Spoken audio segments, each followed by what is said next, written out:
ကျင့်စဉ်တစ်ခုမှမရှိတဲ့တာမန်လူတစ်ယောက်ကဒီတိုက်ကြီးရဲ့အနေရရှိဆုံးကောင်းကင်ထောင်ကြီးကိုစောင့်ကြက်နေရတယ်ဒီနေရာမှာကမကောင်းဆိုးဝါးတွေတင်မကဘူးနာမီကျော်ထုတ်ထိတ်ယောဂီဆရာကြီးတွေရဲ့နှဆိုးတွေကိုပါပိတ်လောင်ထားတာအခြားလူတွေအတွက်တော့ဒါဟာတင်မင်းသမျှအနေရများတဲ့နေရာဖြစ်ပေမဲ့ကျွန်တော်အတွက်တော့ရတနာတိုက်ကြီးပေါ့ဘာလို့လဲဆိုတော့ကျွန်တော်လက်ထဲရောက်လာတဲ့နှဆိုးကျင်းသားတိုင်းစီကနေဖန်ဆင်းရှင်ကျန်းစာအုပ်ရဲ့ဆုလက်တွေကိုရနိုင်လို့ပဲဒါပေမဲ့ဒီထောင်မှာတာဝန်တန်းဆောင်ရင်3နှစ်တစ်ကြိမ်နေရာပြောင်းလဲလုပ်ရတယ်အခုဆိုရင်ကျွန်တော်အတွက်2လခွဲပဲအချိန်ကျန်တော့တယ်နေရာမပြောင်းရအောင်ဘယ်လိုလုပ်ရမလဲလို့စဉ်းစားနေတော့နှစ်တားတစ်ဖွဲ့ကလူတွေကချောမောလာပါတဲ့မိမလအကျဉ်းသားတယောက်ကိုရုတ်တရက်ဖမ်းဆီးခေါ်ဆောင်လာခဲ့တယ်သူတို့ခေါင်းဆောင်ကအမိန့်ပေးတယ် EKS ရဲ့အမိန့်တော်ဤဒီယာဇဝတ်ကောင်လူယူရန်ကိုငရဲမိထောင်ထဲထည့်လိုက်ဒါကိုကြားတော့လူတိုင်းသွေးပြက်ပြီးအေးဆက်သွားကြတယ်ဒီအကျဉ်းသူကတိုင်းပြည်ရဲ့မင်းသမီးကြီးဖြစ်နေတာကိုသူမမွေးဖွားချိန်မှာတင်ရွှေပြီးနဲ့ငက်ရဲ့ဝိညာဉ်နိုးထက်ခဲ့ပြီးအသက်30မှာတင်အထွတ်ထိပ်အဆင့်ကိုရောက်ရှိခဲ့သူလူတယောက်ဓာတ်တလက်တဲနဲ့နှဆိုးစခန်းကိုတူးတဲဝင်မွေပြီးနှဆိုးပေါင်းထောင်ချီကိုတက်ဖြတ်ခဲ့တဲ့သူဒီလိုအဆင့်တန်းမြင့်မာတဲ့သူကအခုတော့ထောင်သားတယောက်ဖြစ်နေရပြီဒါကမာနာကြီးလာတဲ့ထောင်မှုတွေကိုတုံးလုပ်သွားစေတယ်အကြီးအကဲကျွန်တော်တို့ဒါကိုထိန်းချုပ်နိုင်ပါမလားဒါပေမဲ့ခေါင်းဆောင်ကငောင်းငန်းလိုက်တယ်သူ့ရဲ့စွမ်းအားချက်ချာတွေကိုပိတ်ဆို့ထားပြီးပြ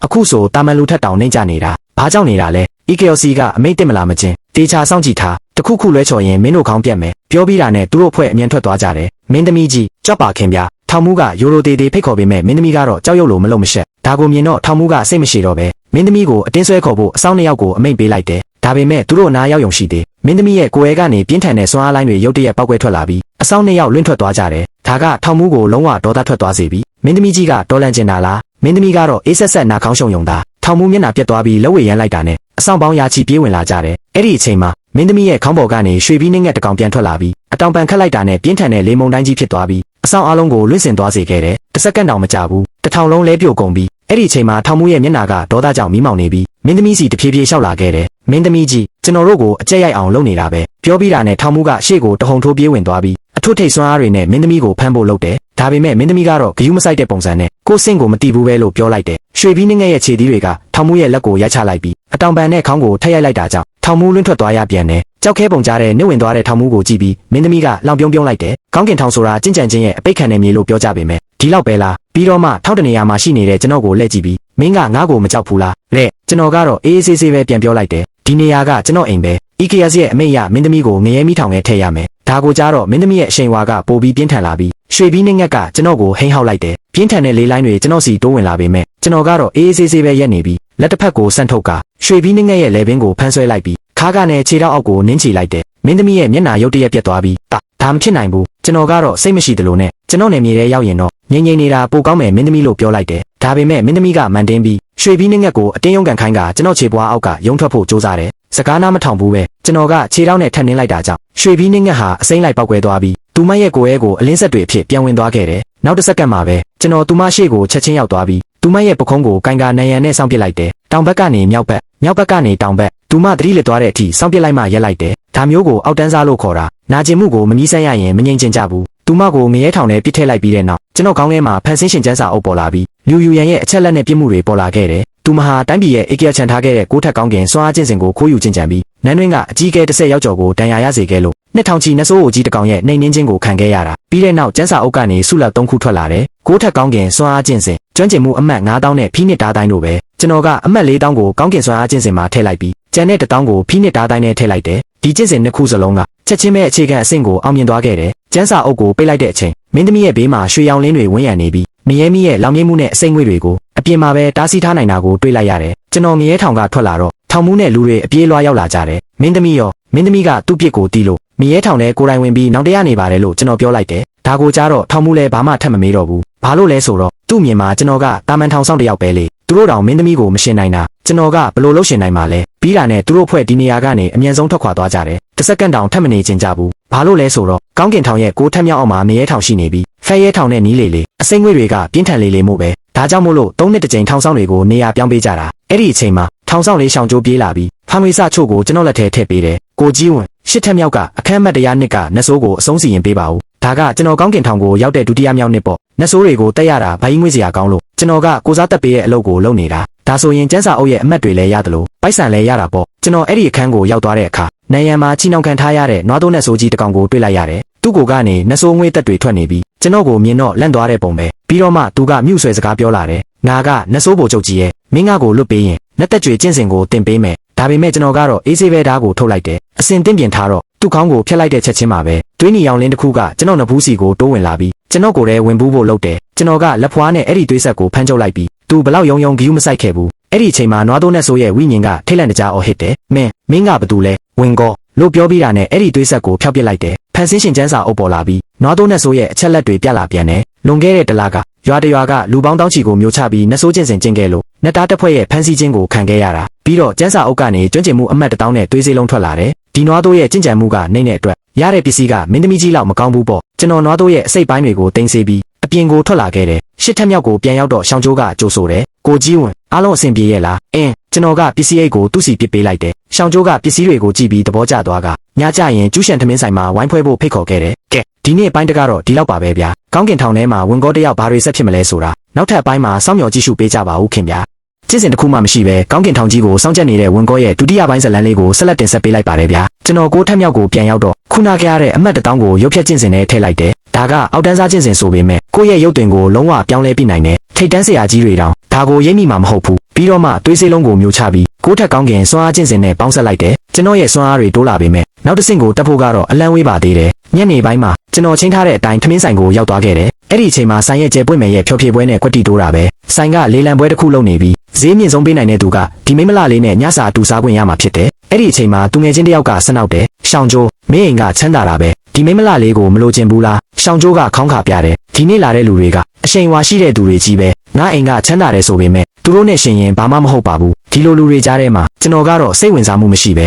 အရက်ကိုသာအေးဆေးတောက်နေခဲ့တယ်မကြခင်မှာပဲလေလံပွဲပြီးဆုံးသွားပြီးစစ်သူကြီးရဲ့တားရံပေါင်ယူကငွေစပေါင်းနှစ်တန်းနဲ့လေလံကိုအနိုင်ရသွားခဲ့တယ်စစ်သူကြီးကဖြောင်းမတ်တဲ့သူဖြစ်ပေမဲ့သူ့မှာတား3ယောက်ရှိပြီးဒီငယ်ဆုံးသားကတော့ဘာမှမသိတဲ့အလေလွင့်ဖြစ်နေတာဒီမိမလလေးသူ့လက်ထဲရောက်သွားရင်တော့ဒီညကိုအစဉ်ပြေပြေဖြတ်တန်းနိုင်ပါမလားမသိဘူးရှောင်းကျိုးကကျွန်တော်ကိုတိုးတိုးလေးတတိပေးတယ်စကားပြောတာဆင်ခြင်ဦးနယံမှာအနားရှိတယ်အဝတောက်ပြီးတဲ့နောက်အားလုံးအိမ်ပြန်သွားကြတယ်နောက်တနေ့မနက်ကျွန်တော်ကောင်းကင်ထောင်ကိုရောက်တော့ထောင်မှုကအကျဉ်းသားတယောက်ကိုဖမ်းခေါ်လာတာတွေ့လိုက်ရတယ်သူ့ကိုငရဲထောင်ထဲထည့်လိုက်အဲ့ဒီလိုမင်းညကမြင်ခဲ့ရဲ့ကျဲပွင့်မယ်မိမလလေးဖြစ်နေတယ်ကျွန်တော်ထူးဆန်းသွားပြီးမေးလိုက်တယ်သူကဘာပြစ်မှုကျူးလွန်ထားလို့လဲရံပေါင်ယူကိုသူတက်လိုက်လို့ပဲကျွန်တော်သူမကိုအခန်းမှတ်68ထဲထည့်လိုက်တဲ့အချိန်ကျန်းစာအုပ်ပေါ်လာပြန်ပြီးသူမရဲ့ပြစ်မှုကိုပြတယ်မင်းညသူမဟာရံပေါင်ယူကိုဓာတ်ချက်ပေါင်းများစွာနဲ့သွေးကုန်ခန်းသွားတဲ့အထိရဲရဲဆက်ဆက်တက်ပစ်ခဲ့တာကျန်းစာအုပ်ကနေဆုလပ်နှစ်ခုထွက်လာတယ်ဝိညာဉ်စွမ်းအားနဲ့ကျွမ်းကျင်မှုအမှတ်9000သူမကရံပေါင်ယူနဲ့သူ့ရဲ့အဆောင်တွေကိုပါတက်နိုင်ခဲ့တာမထူးဆန်းတော့ဘူးပေါ့ကျွန်တော်ကျင့်ဝတ်ခန်းထဲပြန်ရောက်တော့ရလာတဲ့အမှတ်တွေကိုပေါင်းထည့်လိုက်ပြီးစွမ်းအားတွေကိုစမ်းသပ်ကြည့်တယ်ကျွန်တော်ရဲ့မျက်လုံးစုံကကောင်းကင်ထောင်တစ်ခုလုံးမှာရှိနေတဲ့နှဆိုးငွေတက်တွေကိုလမ်းမြင်နေရပြီးဒါကတကယ့်ကိုအတုံးဝင်တဲ့အမြင်အာရုံစွမ်းအားပဲအဲ့ဒီအချိန်မှာ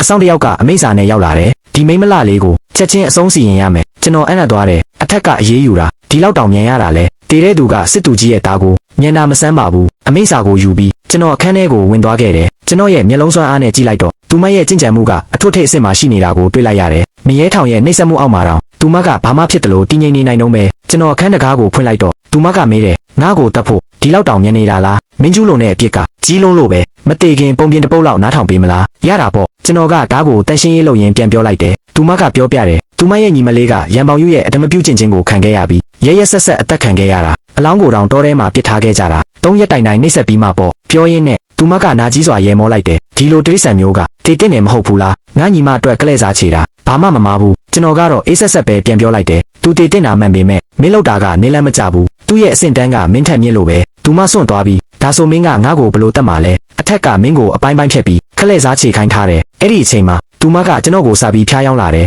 မတေခင်ငါရဲ့နောက်ဆုံးဆန္ဒလေးတစ်ခုကိုဖြည့်ဆည်းပေးပါလားနာကအမြဲတမ်းကြင်ကြံနေခဲ့တာမို့အမျိုးသမီးတစ်ယောက်ရဲ့ဘဝကိုမခံစားဘူးသေးဘူးမတေခင်မှာတကယ်အမျိုးသမီးတစ်ယောက်ဖြစ်ချင်တယ်သူမရဲ့ရှက်သွေးဖြာနေတဲ့မျက်နှာကိုကြည့်ပြီးကျွန်တော်စိတ်ပြတ်သွားတယ်ဒီတောင်းဆိုချက်ကမဖြစ်နိုင်ဘူးငါမလုပ်ပေးနိုင်ဘူးမင်းကယောက်ျားမဟုတ်ဘူးလားကျွန်တော်ဓာတ်ကိုမြောက်လိုက်ပြီးမင်းရဲ့အခြေအနေကိုထောက်ထားပြီးနာကျင်မှုမရှိဘဲတေးစေပါမယ်နေသူမမျက်နှာပြတ်သွားတယ်ငါနောက်မှာကောင်းကြီးရှိတယ်ငါကိုလွတ်ပေးရင်မင်းကိုအဲ့ဒီကောင်ရဲ့ခေါ်သွားပေးမယ်ဒါပေမဲ့ကျွန်တော်ကတော့ဂယုမဆိုင်ဘူးဒီနေရာကငါအိမ်ပဲသွားတော့ဒါနဲ့သူမရဲ့နှလုံးသားကိုထိုးဆိုင်လိုက်တဲ့အချိန်မှာပဲသူမကိုယ်ရဲ့ကနေအနက်ရောင်လင်းတစ်ခုကျွန်တော်ကိုယ်ရဲ့ဝင်လာပြီးကျွန်တော်လက်မောင်းမှာအမတ်သားတစ်ခုဖြစ်သွားတယ်တေကာနီးတောင်ကလဲစားချီဖို့လှုပ်သွားသေးတယ်ပေါ့ကျွန်တော်ကစွမ်းအားတွေကိုတုံးပြီးအဲ့ဒီအမတ်သားကိုချက်ချင်းဖျောက်ပစ်လိုက်တယ်ပြီးမှသူမရဲ့အလောင်းကိုမြဲမြဲပစ်ထည့်ပြီးပြချလိုက်တယ်ကိုထက်မြောက်ကိုပြန်ရောက်တော့ထောင်ဆောင်တစ်ယောက်ကထမင်းဘူးနဲ့စောင့်နေတယ်ဝင်ကောဒါကိုမင်းသမီးကြီးစီပို့ပေးပါဦးသူကကျွန်တော်လက်ထဲကိုငွေစတွေထည့်ပေးပြန်တယ်ငါတို့ညီအကိုတွေကြားထဲမှာပိုက်ဆံပေးနေဖို့မလိုပါဘူးလို့ပြောပြီးပိုက်ဆံကိုတော့တင်လိုက်တာပေါ့ထမင်းဘူးကိုယူပြီးမင်းသမီးကြီးရဲ့အခန်းစီလာခဲ့တယ်မင်းသမီးကြီးဖြစ်နေတော့လေထောင်ကျနေတာတောင်အဆင့်တန်းကကွာခြားနေတော့မယ်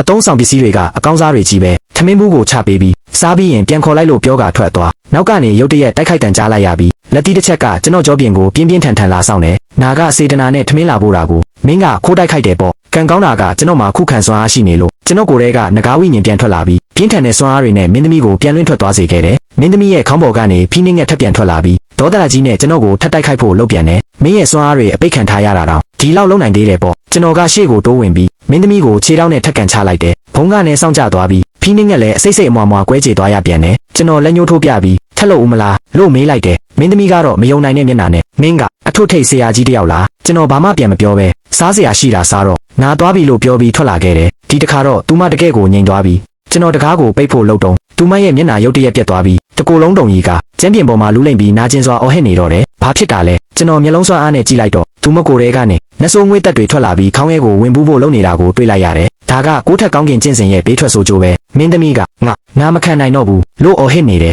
သူမရဲ့မျက်နှာတစ်ခုလုံးမှာနှဆိုးငွေ့တက်တွေဖုံးလွှမ်းသွားပြီးလုံးဝယူသွတ်မလို့ဖြစ်နေပြီးစွမ်းအားမရှိဘဲနဲ့ဒီလိုကျင့်စဉ်ကိုရှောက်ကျင်တာကိုကျွန်တော်ခန်းထဲကိုပြန်ဝင်သွားပြီးလက်ဖွားကနေရွှေရောင်လင်းတွေထုတ်ကာသူမရဲ့ခေါင်းကိုရိုက်ချလိုက်ပြီးနှဆိုးငွေ့တက်တွေကိုဖျောက်ပစ်လိုက်တယ်မင်းသမီးတတိပြန်ရလာပေမဲ့သူမကငါ့ကိုထက်ရိုက်ပေးပါလို့တောင်းဆိုလာတယ်ဒါကကျွန်တော်ကိုအကြက်ရိုက်စေတယ်ငါမိန်းမတွေကိုမရိုက်တတ်ဘူးမြန်လို့ငါတောက်မခံနိုင်တော့ဘူးထောင်ကန်းတစ်ခုလုံးအမောင်ထုထဲရောက်သွားတဲ့အချိန်ဒါဆိုလဲအထူးချေနေပေါ့ကျွန်တော်ကမင်းသမီးရဲ့ဘားကိုပြန်ညာပြန်ရိုက်ချလိုက်တယ်နှဆိုးငွေ့တက်တွေတဖြည်းဖြည်းပျောက်ကွယ်သွားပြီးသူမတတိပြန်ဝင်လာခဲ့တယ်ထက်ပြီးပြင်းပြင်းလေးလှုပ်ပေးပါသူမကထက်တောင်းဆိုတယ်ဒါကအထူးချေနေမို့လို့လှုပ်ပေးတာနော်ကျွန်တော်ကသူမကိုကျန်းပြင်ပေါ်နင်းချပြီးလက်သီးတွေနဲ့ဆက်တိုက်ထုနှက်ပစ်လိုက်တယ်နှဆိုးငွေ့တက်တွေလုံးဝပျောက်သွားတဲ့အချိန်မှာတော့ချောမောလာပါတဲ့မင်းသမီးလေးရဲ့မျက်နှာကဝဲရုပ်လိုဖူးယောင်နေပြီးသူမတတိရလာတော့မင်းမသာမင်းတောင်းဆိုတာနော်လို့ကျွန်တော်ချက်ချင်းပြောလိုက်တယ်မင်းသမီးကအားနေတဲ့အတန်နဲ့ဒီနေ့အကြောင်းကိုဘသူ့ကိုမှမပြောနဲ့လို့ပြောရှာတယ်ငါဘာမှမသိဘူးကျွန်တော်ကတကားကိုအမြန်ပိတ်ပြီးထွက်ပြေးခဲ့တယ်ထောင်ခန်းထဲမှာတော့မင်းသမီးကြီးတယောက်တည်းသူကတကယ်ပဲဘသူလဲဆိုပြီးနောင်တတွေနဲ့ကြံခဲ့တော့တယ်ဖိနှိဝိညာဉ်တော်မှမထိန်နိုင်တဲ့နှဆိုးစိတ်ကိုသူကလက်တီးနှဲငယ်နဲ့တင်ဖျောက်ပစ်နိုင်တယ်တာဝန်တွေပြီးသွားတဲ့နောက်ကျွန်တော်ကတော့အေးအေးဆေးဆေးပဲထွက်လာခဲ့တယ်ဒီတခါကောင်းကင်ထောင်ခီးစဉ်ကကျွန်တော်အတွက်တကယ်ကိုမမျှော်လင့်ထားတဲ့ဆုလက်တွေပေးခဲ့တာပဲနောက်ထပ်အခန်းတစ်ခုကိုရောက်တော့အထဲကနှဆိုးဘုရင်ကြီးဖြစ်နေပြန်တယ်သူ့ရဲ့ကြင်ကြံမှုကလည်းမြင့်မားပြီးကလေးပေါင်းများစွာကိုတက်ဖြတ်ခဲ့တဲ့ရက်ဆက်သူကျွန်တော်ကတော့ဘာမှစဉ်းစားမနေပဲသူ့ကိုချက်ချင်းအဆုံးစီရင်ပစ်လိုက်တယ်ကျန်းစာအုပ်ကနေထိတ်တန်းကျင့်စဉ်တစ်ခုထွက်လာပြန်တယ်ဒါကကျွန်တော်အတွက်ပထမဆုံးအကြိမ်ပဲကျွန်တော်ခန်းထဲကိုပြန်ဝင်သွားတဲ့အခါမနေ့ကမှအတိတ်ရောက်လာတဲ့မြေနဲ့ဆိုးမကိုတွေ့လိုက်ရတယ်ဒီနေ့ပဲသူမကိုတက်ရတော့မယ်ဆိုတော့သူမကအမားကြီးတစ်ခုခုကျူးလွန်ထားလို့ဖြစ်ရမယ်ဒါပေမဲ့အမိန့်စာထဲမှာတော့ဘာမှရေးမထားဘူးသူမရဲ့နှလုံးသားကိုပဲယူခိုင်းထားတာကျွန်တော်ဝင်လာတော့မြေနဲ့ဆိုးမကမေးတယ်မနေ့ကငါ့ကိုဖမ်းခေါ်လာတာမင်းလားကျွန်တော်ကဝန်ခံလိုက်တယ်ဟုတ်တယ်ငါပဲသူမကရေမောလိုက်ပြီးစွမ်းအားတွေကိုရုတ်တရက်ပောက်ကွဲထွက်စေကသူမကိုဘောကချီနှောင်မှုတွေကိုဖျက်ဆီးပစ်လိုက်တယ်မင်းကိုဖမ်းရဲတယ်ပေါ့မင်းရဲ့အသက်နဲ့ပြန်ပေးဆက်ရမယ်သူမရဲ့စွမ်းအားတွေကမပိတ်ဆို့ခံထားရတာကိုမြင်တော့ကျွန်တော်အံ့အားသွားတယ်တယောက်ကမင်းကိုတမင်လွတ်ပေးလိုက်တာပဲမင်းကတော်တော်ရန်ကောင်းတာပဲဒါပေမဲ့အခုတော့တည်ရမယ်ပြောပြီးတာနဲ့သူမကကျွန်တော်ကိုမျိုးချဖို့လုပ်တယ်ကျွန်တော်ကတော့မလုံမရှက်ရက်နေပြီးညာဘက်လက်နဲ့သူမရဲ့ဘားဆက်ကြီးကိုချက်ချင်းဖမ်းချုပ်လိုက်ပြီးကျန်းပြင်ပေါ်ကိုစောင့်ချလိုက်ကဓာတ်နဲ့သူမကိုနှစ်ပိုင်းပိုင်းပစ်လိုက်တယ်ဒါပေမဲ့ထူးဆန်းတာကသူမရဲ့ခန္ဓာကိုယ်နှစ်ပိုင်းကချက်ချင်းပြန်လဲပူးပေါင်းသွားတာပဲစိတ်ဝင်စားစရာပဲမတည်နိုင်တဲ့စွမ်းအားပေါ့သူမကဘားဆက်ကနေနှဆိုးစေးလုံးကိုထုတ်လိုက်တဲ့အချိန်အဲ့ဒီစေးလုံးပေါ်မှာဒယ်လီဖို့အစီရင်စုတစ်ခုရှိနေတာကိုတွေ့လိုက်ရတယ်သူမကသွေးနဲ့အစီရင်စုကိုနှုတ်လိုက်တာနဲ့အစီရင်စုတွေကနေပြင်းထန်တဲ့နှဆိုးငွေ့တက်တွေထွက်လာပြီးအရာမမြေဖြူကြီးတစ်ကောင်ထွက်လာတော့တယ်ကဲလူလေးတို့ရေအခြေအနေဘယ်လိုလဲဒီအပိုင်းကတကယ်ကိုအမိုက်စားပဲမဟုတ်ဘူးလားအခုပဲပိတ်ကြကို like နဲ့ follow လုပ်ထားပြီးနောက်ထပ်အပိုင်းတွေကိုစောင့်မျှော်ကြည့်ရှုလိုက်ပါဦးဗျာ